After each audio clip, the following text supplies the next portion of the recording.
تو راکھ کے ڈھیر کو بھی اگر چاہے تو زندہ انسان کھڑا کر دے. مولا قادر مطلق ہے. اس خاتون پر رحم فرما اور اس کا بیٹا واپس لوٹا دے. غوث پاک کی دعا چل رہی تھی. تھوڑی دیر دیکھنے کے بعد دریا میں ایک بھونچال سا طوفان سا آیا. پانی کے اندر ایک عجیب سی سرسراہٹ ہوئی. تھوڑی دیر کے بعد دیکھا تو ایک کشتی برآمد ہوئی. غوث پاک نے صرف اس خاتون کے بیٹے کی زندگی مانگی تھی, مگر صدقے میں اللہ نے پوری برات کی زندگی لوٹا دی. پوری برات واپس آ گئی اور وہ خوشی خوشی غوث پاک رضی اللہ تعالیٰ عنہ کا شکر کرتے ہوئے گھر گئے. 12 سال کے بعد مچھلیاں کھا گئی ہوں گی, کشتی کے پرزے ختم ہو گئے ہوں گے, لیکن رب ذوالجلال قادر مطلق ہے. ہم ان لوگوں کو یہی تو کہتے ہیں جو جلا کر کے سمجھتے ہیں کہ اب کوئی نہیں اٹھا سکتا ان کو, راکھ پانی میں بہا کر کے سمجھتے ہیں کہ اب ان کا حساب کتاب نہیں ہو سکتا. ارے عقل کے اندھو, جس رب ذوالجلال نے ایک نطفے سے تمہارا پورا انسانی شکل بنایا ہے, تم 1000 بار جلا کر راکھ کر دو, رب ذوالجلال قادر مطلق ہے, وہ دوبارہ زندہ فرمائے گا حساب لینے کے لیے. تو کشتی دوبارہ واپس آئی. غوث پاک رضی اللہ تعالیٰ عنہ کی اس کرامت پر ایک دو نہیں ہزاروں لوگ اسلام میں داخل ہوئے تھے. ہزاروں لوگ اسلام میں داخل ہوئے. اب جو صاحب ہیں انہوں نے کہا کہ ایسا کیسے ہو سکتا ہے, ایسا کیسے ہو سکتا ہے. ہر جگہ اگر تم عقل کے گھوڑے دوڑاؤ گے تو یہی سوال کرو گے ایسا کیسے ہو سکتا ہے. اگر تمہاری عقل میں بات نہیں آتی تو سمجھ لو اسی کو کرامت کہتے ہیں, اسی کو کرامت کہتے ہیں. تم اور ہم بھی کر سکتے تھے تو پھر غوث کی کرامت کا مطلب ہی کیا ہے؟ تم بھی غوث ہوتے, ہم بھی غوث ہوتے. کرامت ہے جو عقل میں نہیں آئے گی. اور قرآن سے اگر دلیل مانگتے ہو, سنو, سلیمان علیہ السلام نے اپنے دربار میں ایک بار اعلان کیا تھا, کون ہے جو سبا بلقیس کا تخت یہاں پر لے آئے گا. سلیمان علیہ السلام فلسطین میں بیٹھے ہوئے ہیں اور سبا بلقیس کا تخت یمن میں ہے. یمن اور فلسطین میں 1000 کلومیٹر سے زیادہ کا فاصلہ ہے. ایک جن کھڑا ہوا, کہا اللہ کے نبی میں لے آتا ہوں. پوچھا کتنی دیر میں؟ کہا میں آپ کی مجلس ختم ہونے سے پہلے وہ لے کر آ جاؤں گا. جنات کی طاقت پر یقین رکھنے والے, جنات کو حاصل کرنے کے لیے عملیات کرنے والے, سنو قرآن کیا کہتا ہے. سلیمان علیہ السلام نے کہا بہت دیر ہو جائے گی, مجلس ختم ہونے تک تم لاؤ گے, مجلس ختم ہونے تک. پھر اللہ کے ایک ولی جو سلیمان علیہ السلام کے امتی تھے, آصف بن برخیہ, کھڑے ہوتے ہیں, کہتے ہیں اے اللہ کے نبی میں لے آؤں گا. پوچھا کتنی دیر میں؟ کہا آپ کی پلک جھپکنے سے پہلے لاؤں گا. آپ کی, یہ قرآن کے الفاظ ہیں, قرآن کے, قال الذي عنده علم من الكتاب انا آتيك به قبل ان يرتد اليك طرفك, اس سے پہلے کہ آپ کی آنکھ کی پلک جھپکے اے اللہ کے نبی میں وہ تخت لے آؤں گا. تخت کوئی 4 فٹ کا 5 فٹ کا نہیں, 80 گز لمبا ہے اور اتنا ہی چوڑا ہے, اتنا ہی وزنی ہے, اور 7 دروازوں کے اندر بند کر کے رکھا ہوا ہے. سونے چاندی جواہرات سے جڑا ہوا تخت ہے. اور ایک انسان کہتا ہے, انسان, جنات کی بات نہیں کر رہا, جنات کی بات آئے گی تو آپ سمجھیں گے ان کو بڑی طاقت ہوتی ہے. انسان کی بات کر رہا ہوں. انسان نے کہا سلیمان علیہ السلام کے امتی میں پلک جھپکنے سے پہلے لاؤں گا. یہ صرف اور صرف بات نہیں تھی, حضرت سلیمان علیہ السلام ابھی پلک کر ادھر دیکھ رہے تھے, وہ تخت حاضر کر چکے تھے, تخت حاضر کر چکے تھے. اب میں آپ کو یہ بتانا چاہتا ہوں, وہ سلیمان علیہ السلام خود اللہ کے نبی تھے, خود اللہ کے نبی. ارے وہ چاہتے تو خود ہی تخت کو طلب کر لیتے. اس قرآن کے واقعے کا مطلب مجھے یہ سمجھ میں آتا ہے, اللہ کے نبی نے دنیا کو یہ بتانا چاہا جو نبی کے قدموں میں بیٹھتا اس کی طاقت کا یہ ہے. نبی کی طاقت تو بہت دور, اور یہ بھی بنی اسرائیل کے نبی, بنی اسرائیل کے نبی سلیمان علیہ السلام, ان کے امتی کی طاقت کا حال یہ ہے, تو پھر سید الانبیاء محمد رسول اللہ اور ان کی امت کے عام اولیاء کی بات نہیں کر رہا ہوں. شیخ عبد القادر جیلانی جن کا ولی کی گردن پر ہے, وہ 12 سال کی کشتی واپس لے آئے تو تعجب کی بات نہیں، بلکہ ہم سمجھتے ہیں قرآن اس کرامت کو بالکل عینی طور پر بیان کر رہا ہے۔ عزیزان گرامی، میں دنیا کے نقشے قدم پر چلنے والے، ہر چیز کو تھیوری اور پریکٹیکل پر آزمانے والے اور سائنس کی دنیا میں چلنے والے، ان کو کہتا ہوں آئنسٹائن نے کہا ہے۔ آئنسٹائن کا نام تو بہت لوگوں کو اچھی طرح سے یاد ہوگا، اس کی تسبیح بھی پڑھتے ہوں گے۔ الحمدللہ ہم غوث پاک کی تسبیح پڑھتے ہیں۔ اب اسی آئنسٹائن کی بات کر رہا ہوں، جس نے یہ کہا ہے کہ میں نے کائنات کو دیکھنے کی کوشش کی، سنو، کائنات کو دیکھنے کی کوشش کی اور چاند تک اور سورج تک اور بہت سارے مقامات تک دیکھنے کی رسائی حاصل کر لیا، اور اس نے کہا کائنات کا جو کنارہ، ایک کنارہ میں نے دیکھا، اس کے لیے وہ کہتا ہے 2 کروڑ نوری سال لگ جائیں گے۔ 2 کروڑ نوری سال۔ نوری سال کس کو کہتے ہیں پتہ ہے؟ یہ جو سال ہمارے چل رہے ہیں، یہ سال صبح ہوتی ہے 6 بجے صبح ہوئی، شام میں 6 بجے سورج ڈوبا، آرام سے دن چل رہے ہیں۔ نوری سال اس کو نہیں کہتے۔ نوری سال 1 منٹ میں 1,80,000 کلومیٹر کا سفر کرتا ہے۔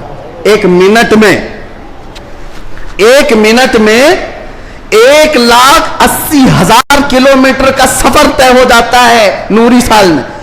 اس طرح 1 منٹ کی بات کر رہا ہوں، 1 منٹ کی، اس طرح کے 2 کروڑ سال لگ جائیں گے کائنات کو دیکھنے کے لیے۔ یہ کون کہہ رہا ہے؟ آئنسٹائن کہہ رہا ہے، جس کے پیچھے تم لوگ آگے پیچھے جس کو قبلہ بناتے ہو۔ سنو، 2 کروڑ نوری سال لگ جائیں گے کائنات کے کنارے دیکھنے کے لیے، کائنات کی ساری چیزیں دیکھنے کے لیے۔ اور آؤ شہنشاہ بغداد کے دربار میں، کہتے ہیں نظرت الی بلاد اللہ جمعاً کخردلۃ علی حکم اتصالی، میں اللہ کی پوری کائنات کو ایسے دیکھتا ہوں جیسے اپنے ہتھیلی میں رائی کے دانے کو دیکھتا ہوں۔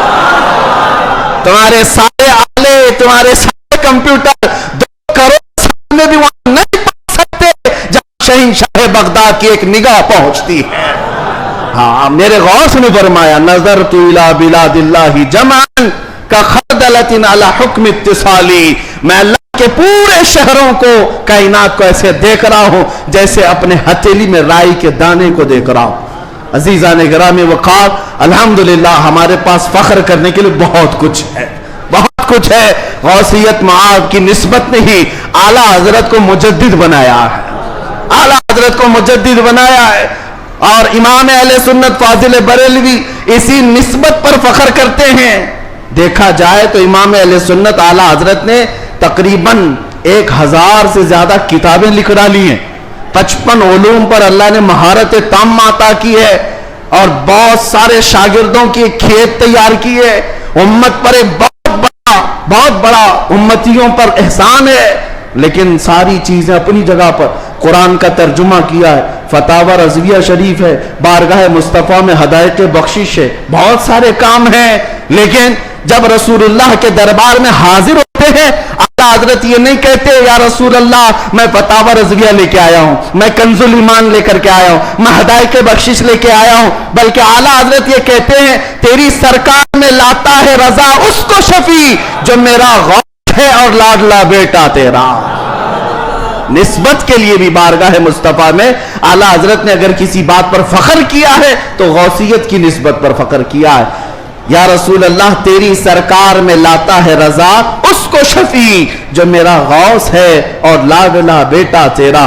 یقیناً میرے عزیز و کرامات سنانے کا وقت جمعہ کے چھوٹے وقت میں نہیں ہوتا، ورنہ میں بہت ساری چیزیں سناتا۔ الحمدللہ غوثیت معاب شہنشاہ بغداد، پیر پیراں امیر میراں، جس کی نسبت الحمدللہ چھوٹوں کو بڑا بنا دیتی ہے اور ادنا کو اعلیٰ بناتی ہے۔ الحمدللہ ابھی حاضری سے میں آیا، اور حاضری کے بعد دل میں یہ احساس ہوتا ہے۔ ایک بزرگ وہاں پر ملاقات جن سے ہوئی، وہ عربی اور علوی سادات میں سے ہیں، عمر کافی ہو چکی۔ انہوں نے مجھے مل کر کے ہاتھ پکڑ کر کے کہا آؤ میں تمہاری حاضری کراتا ہوں۔ غوث پاک رضی اللہ تعالیٰ عنہ کے دربار میں وہ تقریباً 55 سال سے، اور بڑی ان کی